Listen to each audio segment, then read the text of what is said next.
P block element इसका lecture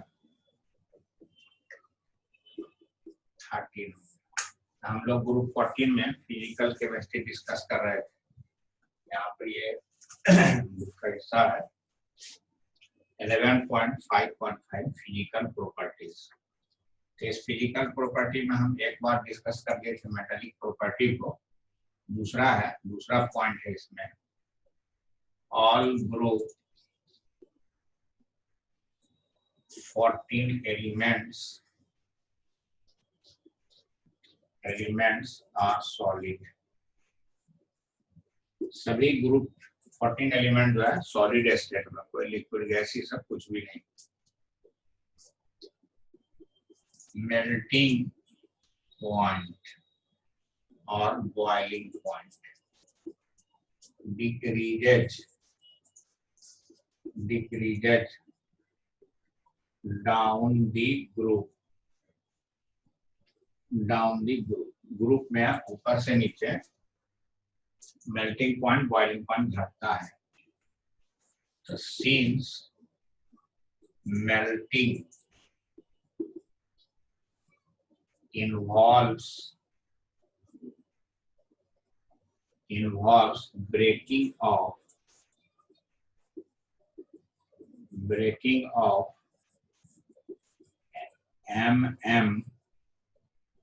a strong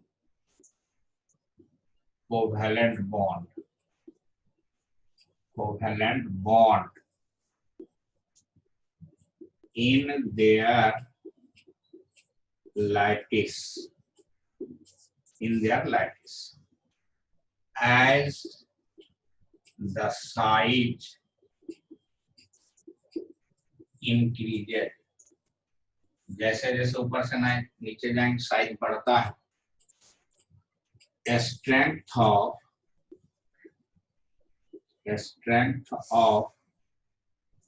covalent bond decreases. और ये कोवेलेंट बॉन्ड का स्ट्रेंथ जो है ऊपर से नीचे घटेगा, इसलिए मेल्टिंग पॉइंट भी घटेगा। मेल्टिंग के लिए क्या चाहिए? एनर्जी चाहिए। तो जितना बॉन्ड मजबूत रहेगा उतना एनर्जी ज्यादा चाहिए। Melting involves breaking of strong covalent bond in their lattice. मतलब group 14 element. As the size increases, the strength of covalent bond decreases. So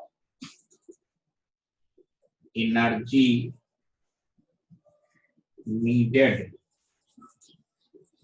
for melting decreases। अब इसमें नोट करके एक बात देखें। SN, PB are metals but have low melting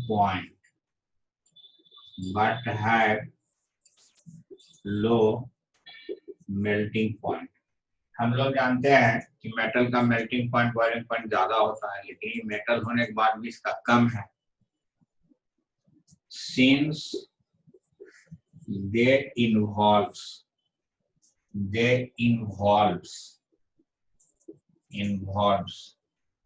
only two electrons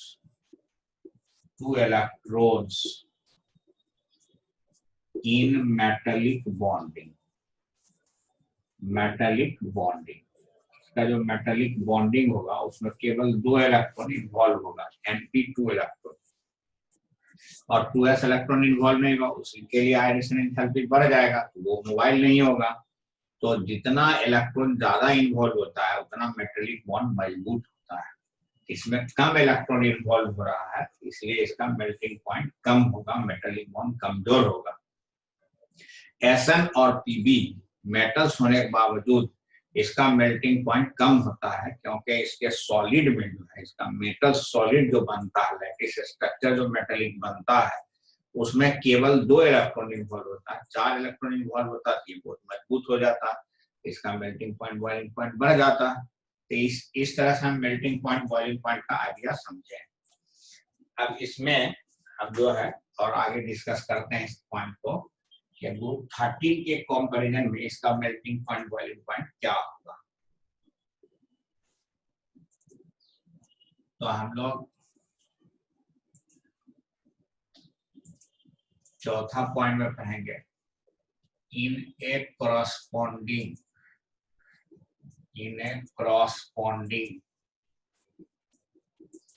period, एक corresponding period में the melting point of group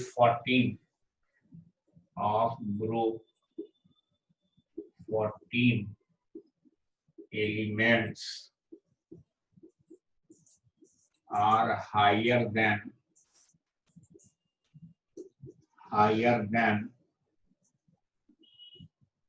group 13 elements. Group 13 element जिस period में है उस पीरियड का ग्रुप 14th एलिमेंट का मेल्टिंग पॉइंट बॉइलिंग पॉइंट क्या होगा, ज्यादा होगा उसी पीरियड सेम पीरियड का। जैसे हम लोग तुलना करें एल्युमिनियम सिलिकॉन, तो मेल्टिंग पॉइंट एग्जांपल ले लेते हैं। मेल्टिंग पॉइंट एल्युमिनियम ग्रुप 13 है, सिलिकॉन उसी पीरियड में ग्रुप 14 है, तो उसका ज्यादा हो जाएगा। ये अप्रोच हो गया आप लोग का फिजिकल प्रॉपर्टी में। अब हम लोग डिस्कस करेंगे occurrence of group 14 elements. Nature में ये किस तरह से रहता है ग्रुप 14 एलिमेंट्स। तो हम लोग सबसे पहले ऑकरेंस ऑफ कार्बन की बात करें, यह शुरू का चीज है। Occurrence of carbon is 17th most abundant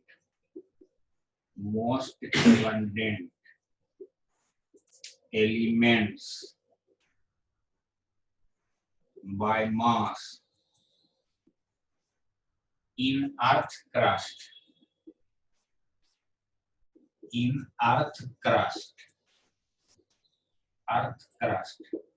ये 17 नंबर पर है मोस्ट अबंडेंट एलिमेंट मास में जमीन के अंदर से निकलने पर। Carbon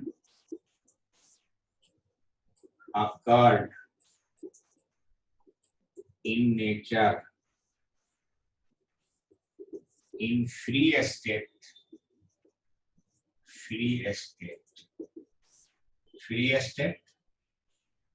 as well as in combined state। ये फ्री स्टेट में ही पाया जाता है और कंबाइंड स्टेट में ही पाया जाता है। इसका 17 जो है 17वां रैंक है इसका मोस्ट एबंडेंट में। अब हम देखते हैं फ्री स्टेट में कैसे रहता कार्बन और कंबाइंड स्टेट में कैसे रहता carbon. In free state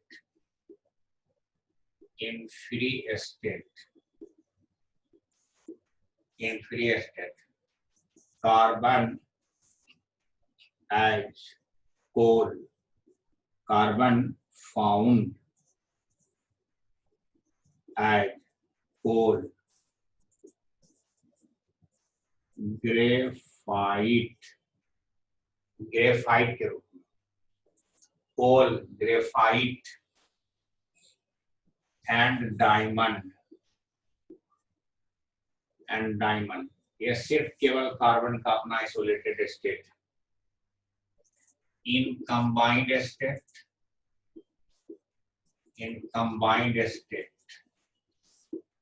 as carbonate, इसका एग्जांपल कार्बोनेट का CaCO3 कैल्साइट MgCO3 के रूप में, magnesite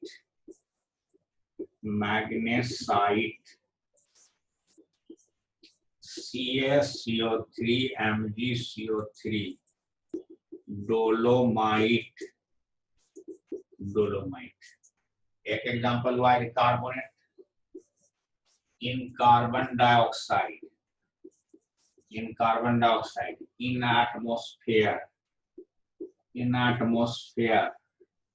carbon dioxide 0.03%।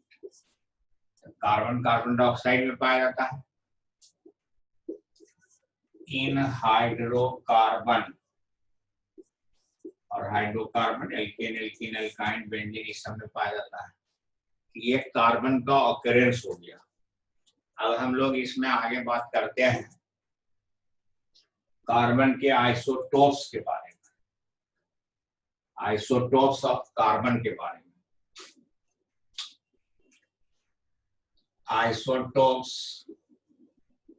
Isotopes of carbon ये कार्बन 12 6, कार्बन 13 6, कार्बन 14 6। इसमें ये रेडियो एक्टिव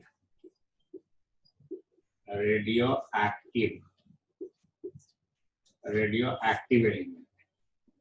अब इस तरह से हम लोग पढ़े और ये दोनों ट्रेस में बहुत थोड़ा मात्रा में। अब ये कार्बन 14 कैसे बनता देखिए। इन एटमॉस्फेयर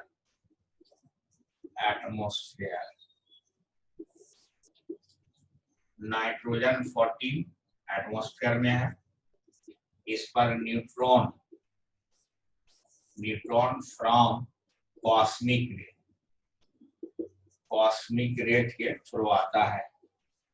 ये कार्बन 14 प्लस प्रोटॉन हाइड्रोजन में बदल जाता है। इस तरह से एटमॉस्फेयर में कार्बन 14 बनता है। Half life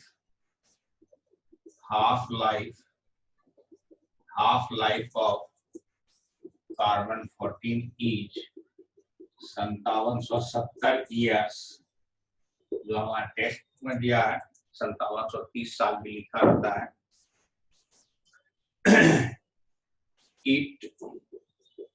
Carbon 14 undergoes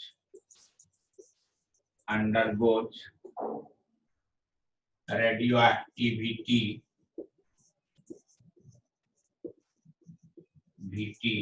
by beta emission के द्वारा ये रेडियो एक्टिविटी शो करता है।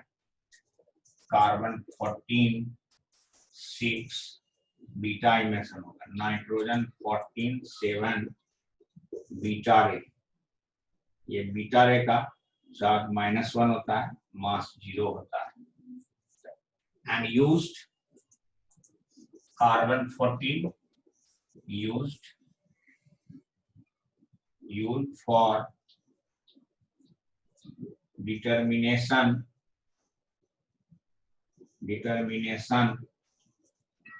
of age of fossil। पुराना चीज है जो बायोलॉजिकल चीज है उसका एज पता करते हैं। बाय कार्बन डेटिंग इस तरह से हम लोग कार्बन 14 का यूज करते हैं। अब नेक्स्ट हम लोग आएंगे occurrence of silicon.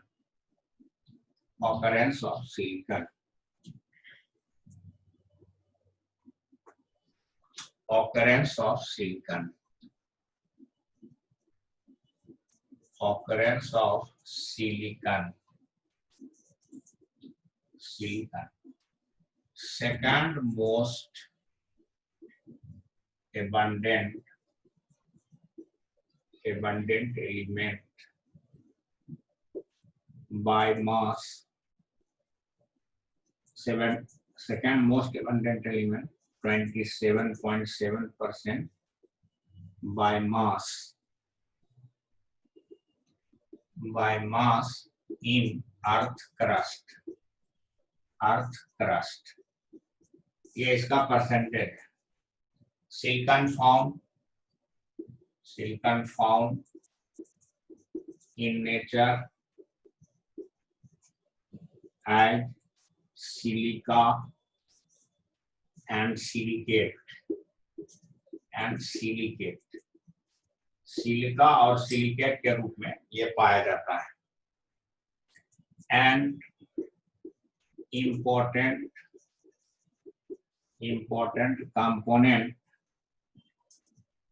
component of ceramic, मिट्टी का बर्तन, glass एंड सीमेंट, और सीमेंट में पाया जाता है सिलिकन। गिलास में, सीमेंट में, मिट्टी के बर्तन में, इसमें सिलिकन पाया जाता है। ये सेकंड मोस्ट एबंडेंट एलिमेंट है। 27.7% जितना वजन है वो वजन सिलिकन का होता है। सिलिकन का उतना वजन सिलिकन पाया जाता है। अब जर्मेनियम है, फाउंड इन ट्रेस, इसका हमको डिस्कशन करने की जरूरत नहीं है, but silicon germanium are used for making, बनाने में, for making, use for making transistors and semiconductor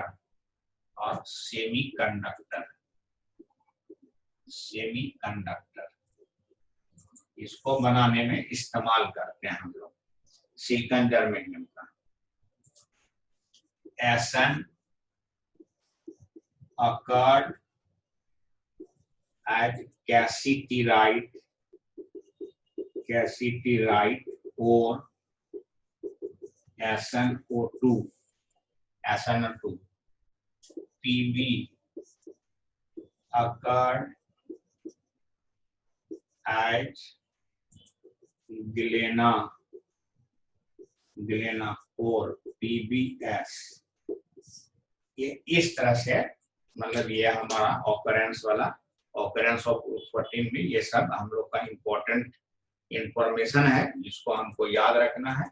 ये किताब में भी लिखा हुआ है, यहाँ पर ग्रुप 14 एलिमेंट 11.5 में इसका जिक्र है। अब हम लोग फिजिकल प्रॉपर्टी के बाद जो डिस्कस करेंगे, ये 11.5.6 chemical properties. Chemical properties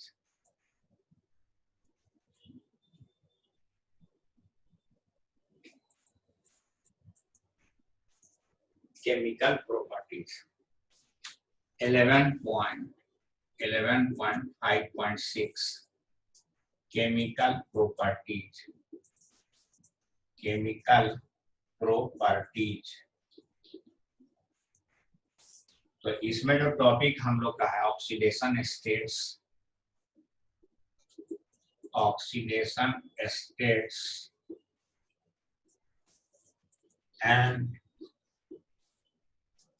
and trends